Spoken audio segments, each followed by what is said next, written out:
Hello there. I'm doing the 2023 challenge of reading as many books as I can. I've aimed for 150, and so far I'm 20 to 21 in. I forgot. I think I'm 20 in, and these are the five best that I've read so far. And I thought I'd do some quick little book reviews for them, just in case anyone was interested and anyone wanted to maybe add them to their book list. So the first one I'm going to talk about is one of my favourite subjects, which is philosophy. This is the Little Book of Philosophy. I'm not sure who the author is, but this book is basically a whistle-stop tour through philosophy. It starts with the ancient Greeks, with the atomists, Plato's allegory of the cave, Socrates, and his whole declaration that we can't really know anything. It doesn't get into his binary stuff, unfortunately, but it doesn't really mention Carl Jung either. But it does talk about Sigmund Freud. It talks about Descartes and how he dissected his being under the guise of an evil being, and came to the conclusion of cogito ergo sum, which is a way of saying I think therefore I am. Which, interestingly, posthumously he changed that to I doubt therefore I am, which apparently makes more sense. And yeah, it goes quite up there, quite modern. It goes through Schopenhauer, it goes through Immanuel Kant, it goes to Wittgenstein, and yeah, it gets pretty. It doesn't mention Alan Watts, but it gets pretty modern. I think it mentions also briefly, because there's these little sections here where it recommends reading. Mentions Donna Haraway's Cyborg book. I'm trying to think what the name was. The Cyborg Manifesto. Yeah. Yeah, that was a pretty good book. The next book is Dark Matter and Dark Energy. Physics is a really tough subject. I'm not smart enough to understand it. I'm terrible at maths. However, this book is understandable. It's by Brian Clegg. And Dark Matter accounts for the majority of our universe, yet we don't really know what it is. And there's interest. Some of the key points of this book is they're talking about making a bigger particle hydrogen collider to study Higgs boson particles and like the electromagnetic decay of the particles to try and pinpoint when dark matter happens. They talk about alternative gravity and how that might be antithesis for the dark matter paradigm.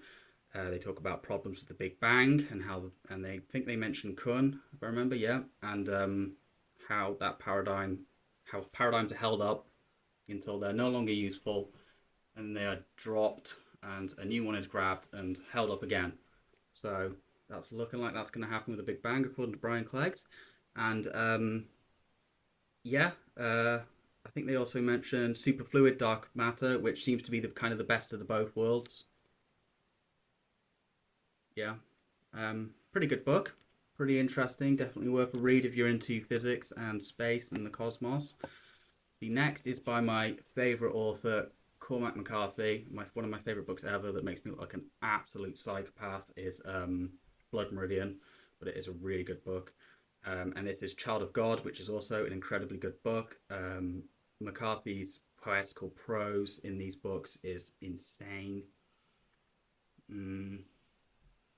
Yeah, he's just truly an amazing writer. I mean, the fact that he makes it's like honey to your eyes, yet you're reading about a necrophiliac. So it doesn't really get much more of a strange yet weirdly enjoyable experience than that.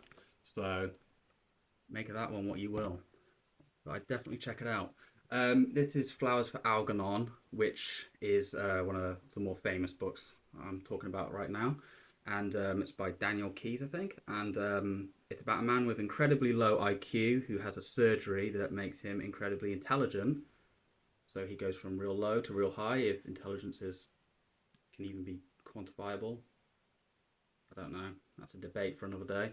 But yeah, it's very interesting. It's wrote in a journal entry style, so it starts where like his grammar isn't the best, and then as he becomes intelligent, his grammar becomes extremely good, and he starts to dissect his reality and his level of introspective inquiry.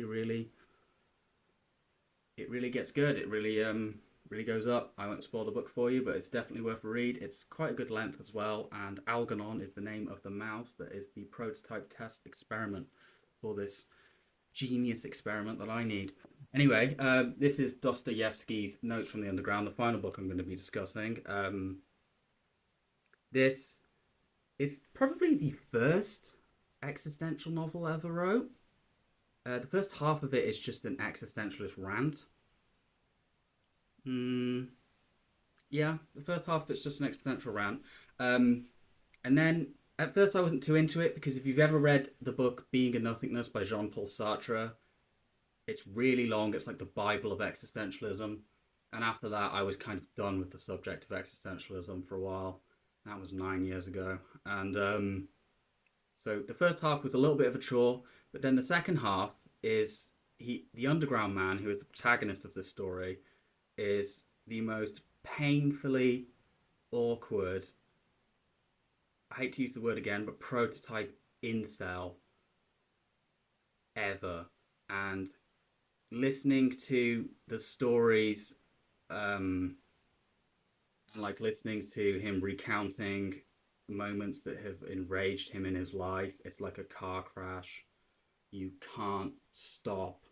You just can't stop reading about it, even though it really, really doesn't get much more awkward than that.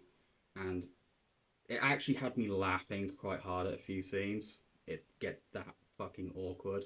So, yeah, if you're a glutton for punishment, and it's wrote amazingly, but that's just Dostoevsky's just writing in general. He's an amazing writer. It's definitely worth a read. It's one of his weirder ones, one of his probably more obscure ones. But I would say it is worth a read purely for the second half. You might even want to skip the first half, just because it is just a really long existential rant. But the second half, that's when it gets juicy. So yeah, these are 5 books that I recommend that I've read so far out of 2023. I will make another video at some point.